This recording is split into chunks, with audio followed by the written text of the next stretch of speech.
As sementes produzem muitas plantas de uma vez e podem ser coletadas e transportadas muito facilmente. Os problemas principais que podem ser encontrados com propagação por sementes são as falhas de germinação e a perda com o transplante. Muitas sementes tropicais são melhores semeadas em épocas frescas e não sobrevivem se o solo ficar muito seco. Deve-se certificar que as sementes estejam livres de insetos e doenças. Mesmo se uma semente infectada germinar, é improvável que consiga prosperar. A falha na germinação pode ser provavelmente resultado de um inibidor químico natural da semente. A semente pode possuir um inibidor físico, ou seja, um revestimento duro na camada superficial da semente.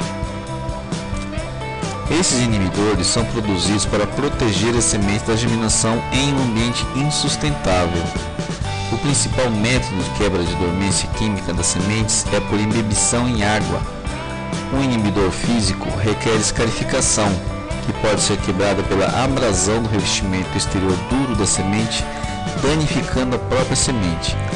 Estas também podem ser quebradas pelo processo de imbibição em água, na noite para o dia.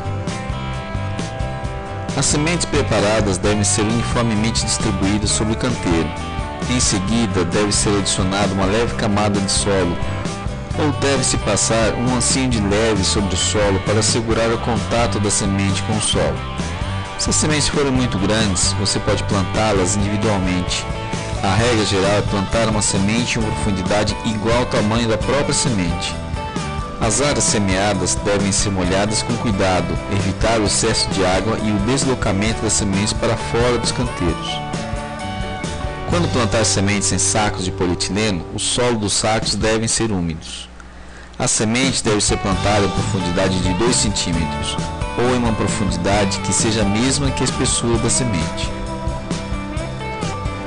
A semeadura em bandejas é um dos sistemas mais utilizados pelos produtores em geral, por ser mais prática e mais uniforme, além de facilitar o plantio das mudas. O manejo de irrigação e cuidados contra pragas e doenças é o mesmo para outros tipos de recipiente. Coloca-se de 2 a 3 sementes por célula e depois é feito um raleio, retirando as mudas mais fracas, ou repicagem, retirando o excesso de mudas e transplantando em outros recipientes. Algumas espécies de plantas não aceitam transplante.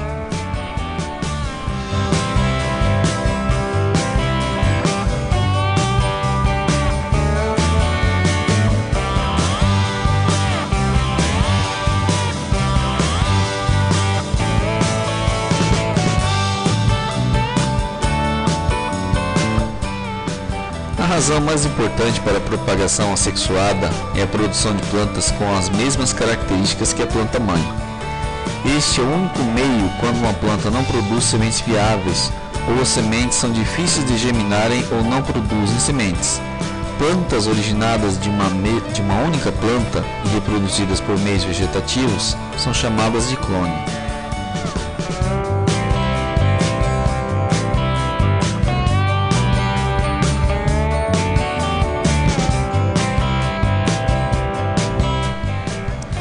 A estaquia é um dos métodos mais comuns na propagação das plantas. As estacas podem ser feitas das hastes, das raízes, das folhas ou de galhos com hastes e folhas. Os cortes devem ser feitos nas plantas saudáveis com características desejáveis e ser colocados em um ambiente úmido e quente para o desenvolvimento da raiz e para impedir a secagem. O corte da haste pode ser feito em estágios diferentes de maturação vegetativa e pode consistir apenas na retirada da ponta terminal do galho de uma planta ou de seções entre a ponta e a base da haste. Algumas plantas enraizam melhor se as estacas retiradas forem herbáceas.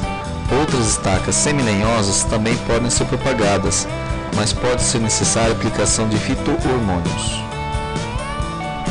O corte das estacas deve ser feito usando ferramentas de corte afiadas para evitar esmagamento das estacas da planta e o aparecimento de doenças ou entrada de insetos praga. Os cortes devem ser feitos entre 2 nós, de mais ou menos 10 a 15 cm de comprimento, que são apropriados para a maioria das plantas. As folhas são removidas a partir da base até mais ou menos 2,5 cm do final da base, ou deixa-se em média 2 a 3 folhas na parte terminal da estaca. Introduzir as estacas a uma profundidade de 2,5 cm e apertar bem o solo em volta da estaca para fixar no solo. O solo que vai receber estaca deve ser bem estruturado, que facilite a drenagem e que não receba radiação solar direta. Além disso, o canteiro deve ser livre de micro-organismos causadores de doenças e de sementes de ervas daninhas. O substrato para as estacas pode ser adquirido no comércio, em sacos que variam de 30 a 50 kg, ou pode ser esterilizado, colocando uma quantidade de substrato úmido em galões de metal e aquecidos através do fogo ou vapor. Podem ser utilizados hormônios para promover o enraizamento das estacas.